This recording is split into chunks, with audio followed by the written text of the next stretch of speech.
What's good, YouTube? It's your boy K-Flex, and I'm back here with another video, and wow.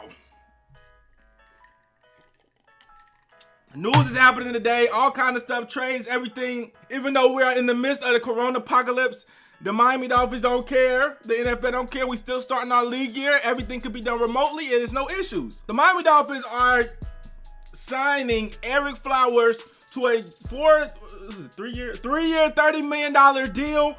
$20 million guarantee. And in the Shaq Lawson news too, I'm gonna make them both in the same video because I didn't have time. I was in online class. I didn't have time to make the Ereck Flower video. And then now the Shaq Lawson news is out, so I'm gonna make both at the same time. Real quick, if you're new, man, make sure you hit the sub, like the video. Now let's get into it. Now I ain't gonna lie, guys. This Ereck Flowers signing had me messed up from the moment I heard it. Okay. I'm not gonna lie, all right? Now hear me out here. There are very few offensive line performances where I remember that happened to another team that I remember vividly. Like, there's very few offensive line times where I feel grateful that the Dolphins don't have this certain offensive lineman. There's very few times that happened. And it happened, and Ereck Flowers was in it. And I remember, I cannot remember what team they were playing, but I remember the Giants were playing somebody. I think it was the Cowboys. And DeMarcus Lawrence destroyed Ereck Flowers, and I remember to this day, Ereck Flowers had an awful time with the Giants. Okay, it's well documented. Ereck Flowers was absolutely garbage with the Giants. Keep in mind, this is the last time I had heard of him prior to us signing him. I didn't know about him with the Redskins and stuff. I wasn't paying attention. So when this news first broke out, I started panicking. Okay, I was like, what is going on? I remember, I mean, it was so bad. DeMarcus Lawrence probably owes Ereck Flowers $10 million minimum because he really gave him that contract. That's how bad, I mean, he was getting dominated. There's only a few times I remember an offensive lineman getting dominated that bad. I think it happened with us one time when Jawan James got hurt. I think it happened to the Cowboys one time. I think Tyron Smith got hurt. And then they had a backup, I forgot his name. And I know Adrian Claiborne had like 6 sacks in the game. I don't remember the backup tackle that the Cowboys had, but he was like, it's very few that I can remember, and Ereck Flowers had one of those games. Now, just remembering how much of an embarrassment to the league he used to be, I was like, what in the hell are we doing? Now, I tweeted out yikes, okay, with a lot of E's and a lot of S's, because I was like, what in the hell is going on? But then, you know, I'm the type of person who I really just say stuff without even actually analyzing what's going on. So I really just be saying stuff off impulse. So that's the first thing I thought about was, damn, this dude is trash. I don't know why we just signed him. But I got a lot of tweets, a lot of comments, and everybody was telling me, you know, it was a good majority of people saying, you know, Ereck Flowers is actually good at guard now. You know what I'm saying? I didn't, like I said, I don't pay attention to the Redskins at all. Okay, the only time I would ever watch a Redskins game is if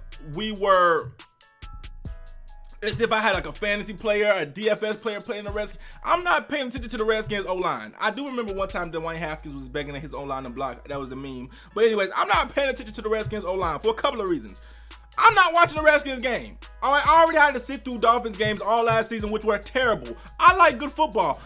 Listen, I'll sit with the Dolphins. That's my team. I'm not sitting through and watching the Redskins play either, okay? It's just not happening. Do I ever want to watch good football? You know what I'm saying? So I'm not gonna lie. I'm not gonna lie to Alec. I watched a lot of Redskins games because I did it, okay?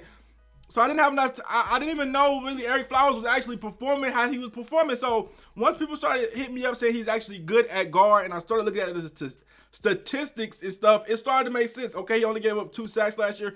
He was pretty good. So then that's when I started, you know, getting a better idea of the signing, understanding it more, and liking it more. Do I love the signing? No, he's Ereck Flowers. But I don't hate the signing, okay? It doesn't make me sick. And I could definitely see how he would work out as guard, you know, because the thing about when he was at tackle, which was when I used to watch him, was when he was at tackle, he was so slow. Like, he had no mobility to get like off his feet. Like DeMarcus Lawrence and them, they used to just run around him. He was so like he was just big and slow. He didn't really have speed to catch those fast edge defenders and stuff. So that was his biggest problem. So at guard, you really don't have to worry about that because you got slower defensive tackles running at you all the time. You have, like, it's a lot slower in there, and it's only so much places they could go. You know what I'm saying? At guard versus at tackle, where they can go all the way around you, and that's where it looked like he struggled the most when I at least watched him.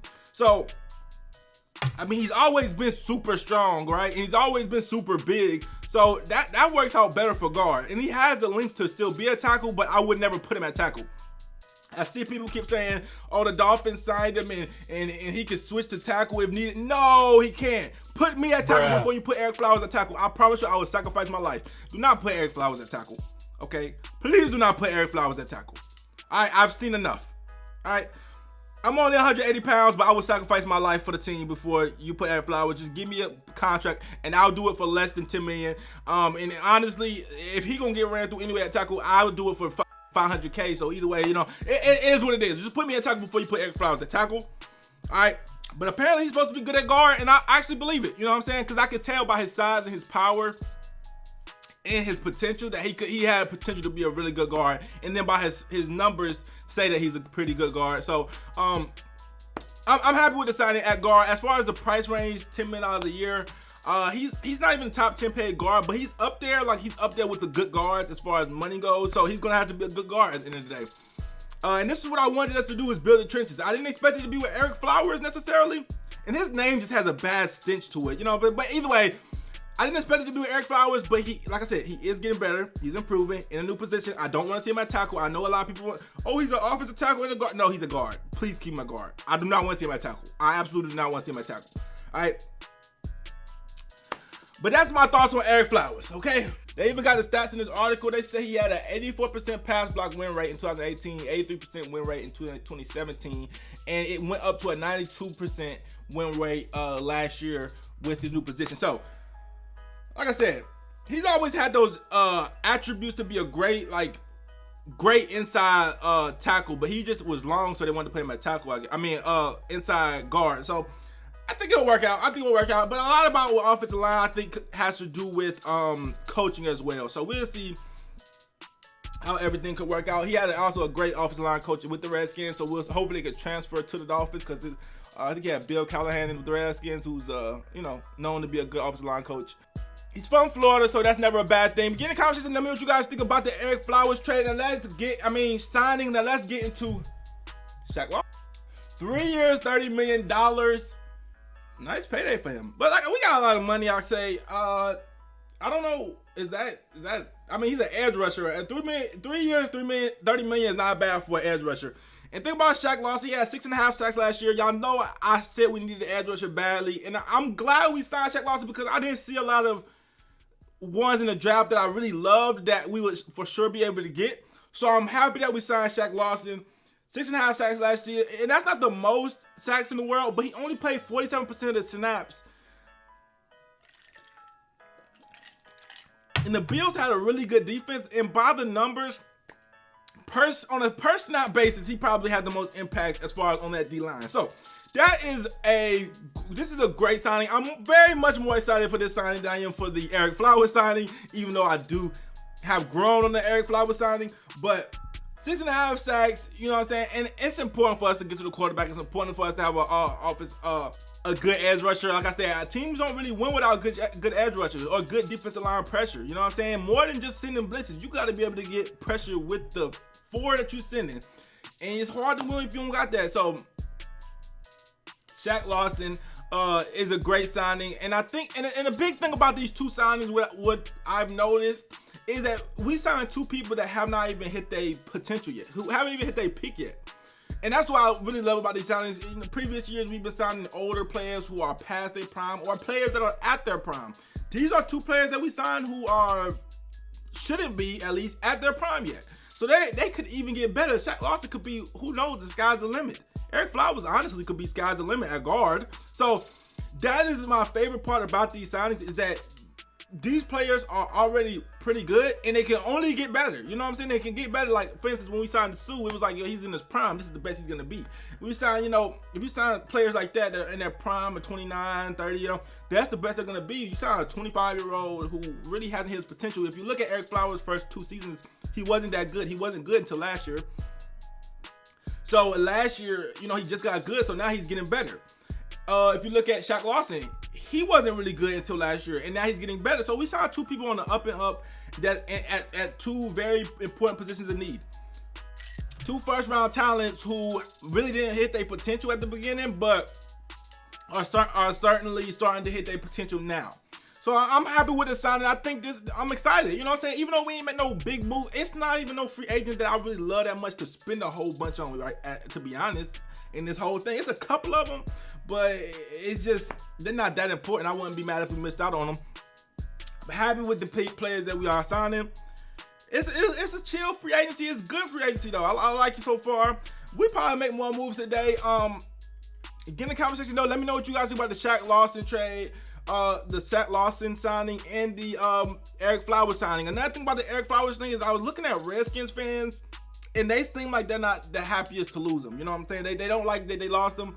Some of them are kind of upset. They do. Some of them, well, the majority of the ones I'm seeing saying that they understand why they lost him because they didn't want to pay him $10 million, but they are kind of upset. And it was a rumor that the Redskins offered him $8 million. So it's a good sign anytime you see a player, like your team acquires a player that the other fans of the other team that you acquired him from will miss. You know what I'm saying? If they was like, let's go, Ereck Flowers is gone, that would be bad. That's how I knew Julius Davenport was Julian Davenport for the Texans. When we made that trade, that's how I knew he was terrible. I looked at Texans fans and they were ecstatic. That's how I knew that. And people were commenting, oh, you don't know Julian Davenport, he could be good. I'm looking at the Texans, they were ecstatic when they got rid of Julian Davenport. They were happy as that's how I could really tell sometimes, because casual fans, like most fans who are casual, who are Chargers fans or whatever team, Oakland Raiders, they're not watching Redskins games the same way I'm not watching Redskins games, so they don't know. But the Redskins fans, they actually watch their team play. They have a better understanding. So, anyways, that's all I got to say about these two signings. Like them both. Get in the comment section. Let me know what you guys think. Like, comment, subscribe. Roll to 9K. I'm out.